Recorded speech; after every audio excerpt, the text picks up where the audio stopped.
freue mich, dass wir wieder zusammen sind in der Herzensreise durch das Hohelied und jetzt in diese spannende Abschnitt, wo es wirklich weitergeht.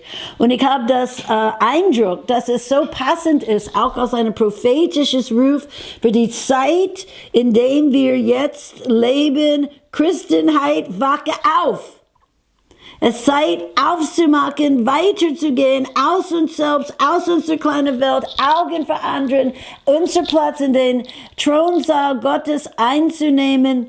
Und ich freue mich wirklich, dass wir das gemacht haben und dass wir das sehen. Wie können wir auch greifen, diese fleischliche, unmündige Leben als Christ und in die Reife für ihn zu leben, wirklich erfüllt mit dem Heiligen Geist und hinein in Gott zu kommen und Gott in uns in einen Lebensstrom und in eine Sicht wirklich um uns herum, dass unsere Augen werden geöffnet für diese Zeit.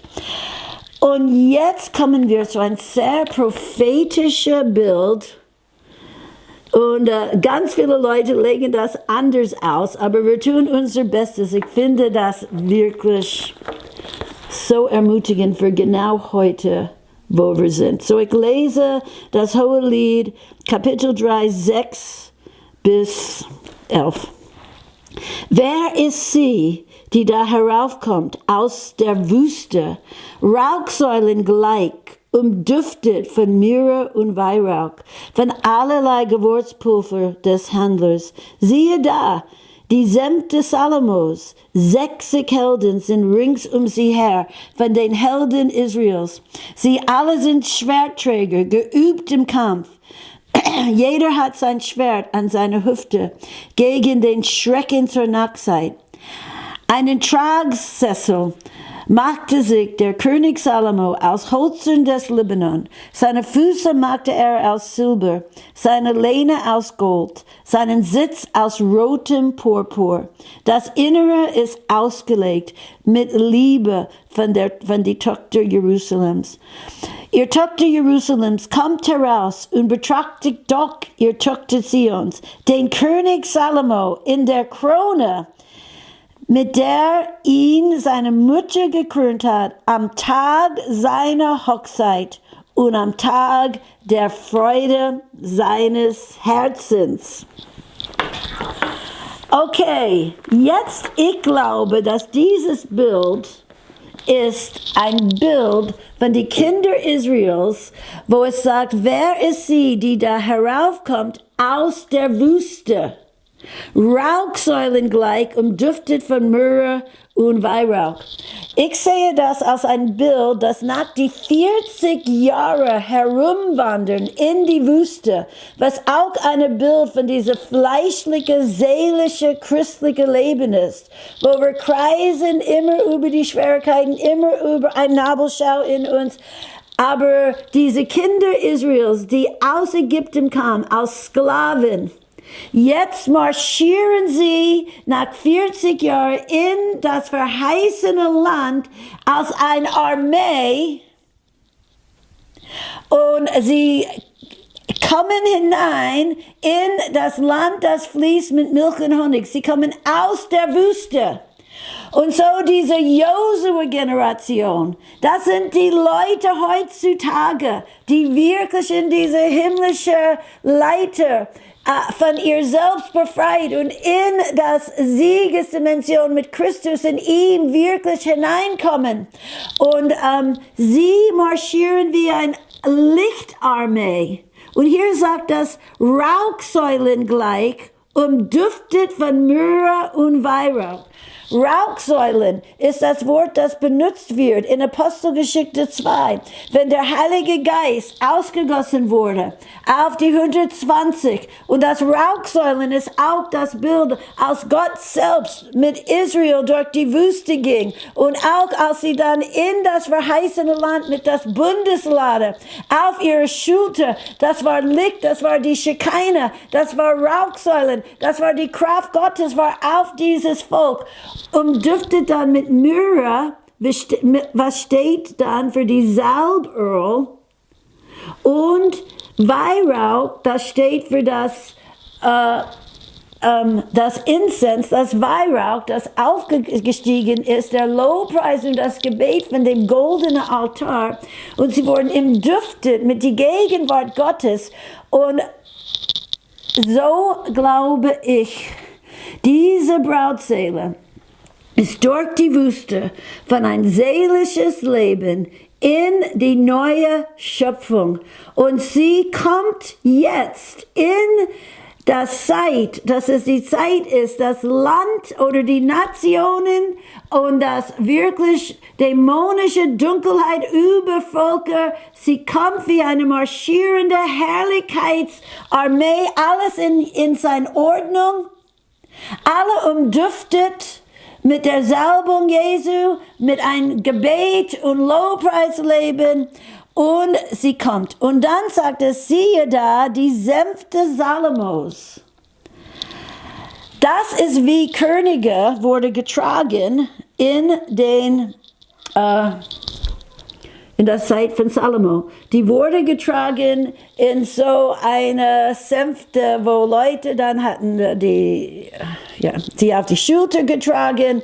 Und es war wirklich ein Bild für Jesus ist getragen. Durch seinen Sieg, er ist in die Ruhe gekommen. Er ist in seine Autorität gekommen. Und wir schauen ihn an, wie er wirklich Bahn bricht in seiner Sieg.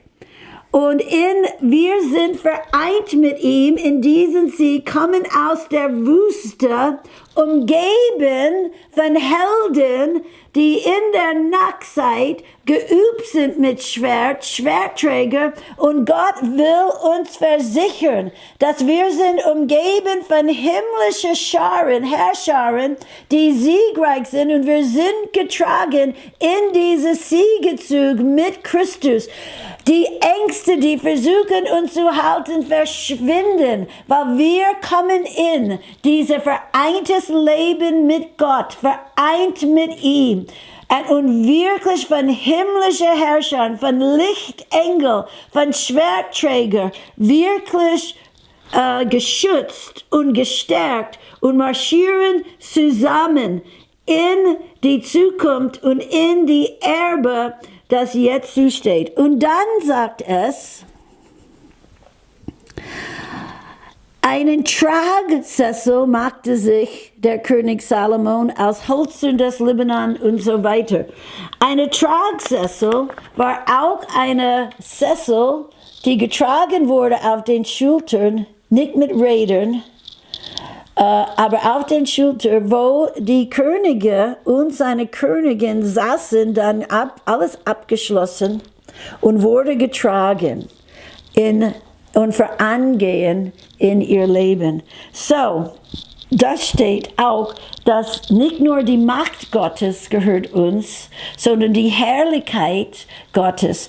Und das ist auch ein Bild, dass wir, die Gläubigen, vereint mit Christus, diese Bundeslade war die Ort der Herrlichkeit, keine Herrlichkeit, der Autorität Gottes. Wir tragen das in uns. Wir sind Träger seiner Herrlichkeit. Wir gehen zusammen als die Josua-Generation in diese Kraft über den Jordan.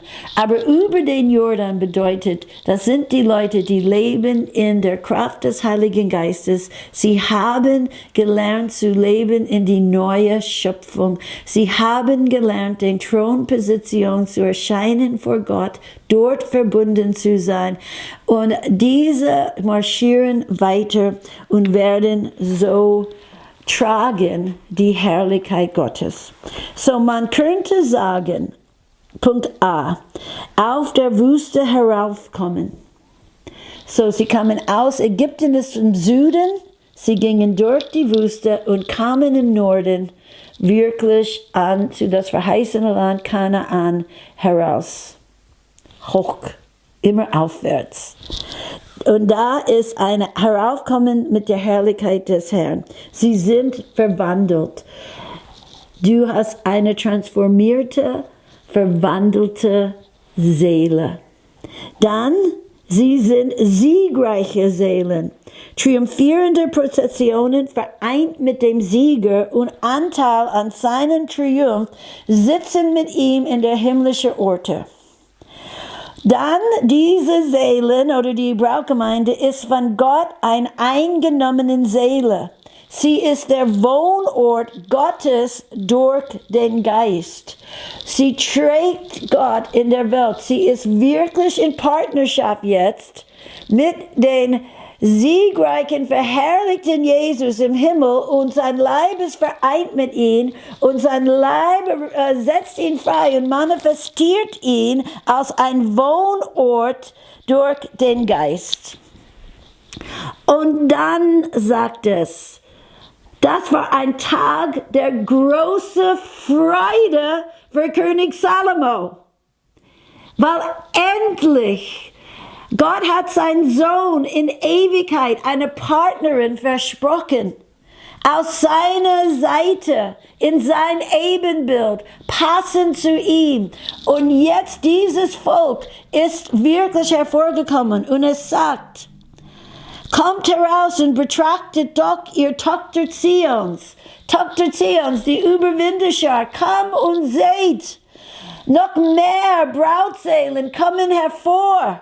Und in dieser Zeit, oh Mann, lass die schlafende Gemeinde aufstehen. Lass die Gemeinde hineinkommen in die Fülle, die Gott für uns hat. Denn sie sagen, die Tochter Zions. Wo bin ich? Oh ja. Ihr Tochter Zions, schaut, betrachtet den König Salomo in der Krone, mit der ihn seine Mutter gekrönt hat, am Tag seiner Hochzeit und am Tag der Freude seines Herzens. Was für eine Krone war das? Ja, Jesus hat schon die Krone der Autorität. Jesus hat schon die Krone des Sieges. Aber diese war die Krone der Freude. Und hier ist ein schöner Vers, das zu zeigen. Jesaja 62, Vers 3.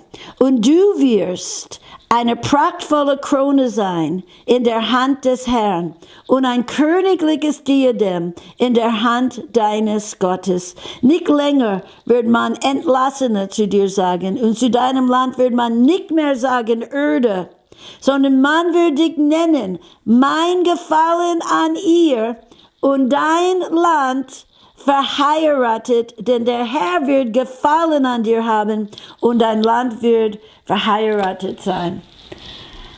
So, wir sind die Brautseelen.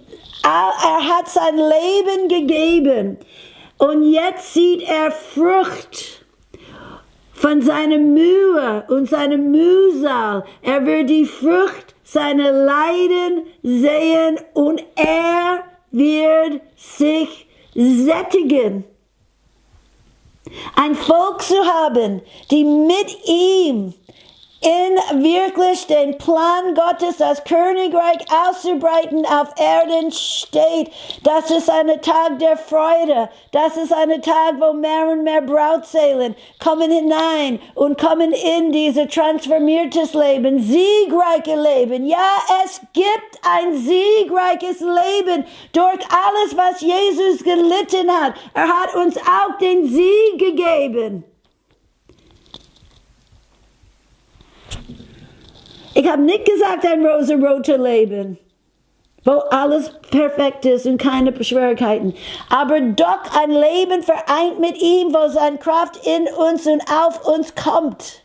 Und er befähigt uns, und dass wir sagen können, ich vermag alles durch den, der mich täglich kräftigt.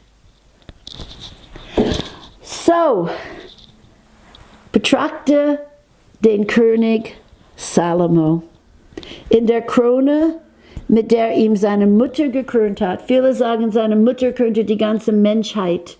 Er ist gekommen zu die ganze Menschheit, aber die Krone, die er bekommt, ist seine Braut. Und so, seine Mutter hat ihn gekrönt und alle freuen sich, weil jetzt die Überwinderschar die leidenschaftliche Braut, ist wirklich vereint, marschiert mit verschiedenen Stämmen, aber mit der Gegenwart Gottes, die Rauchsäule, die Kraft des Heiligen Geistes, tragend, jeder von uns, tragend seine Herrlichkeit in uns und durch uns. Als ich spreche gerade, was kann das sein, außer Johannes 17? Und wir werden vereint mit ihm und dem Vater und uns und mit allen, die in ihm sind. Und die Welt wird erkennen, dass der Vater den Sohn gesandt hat.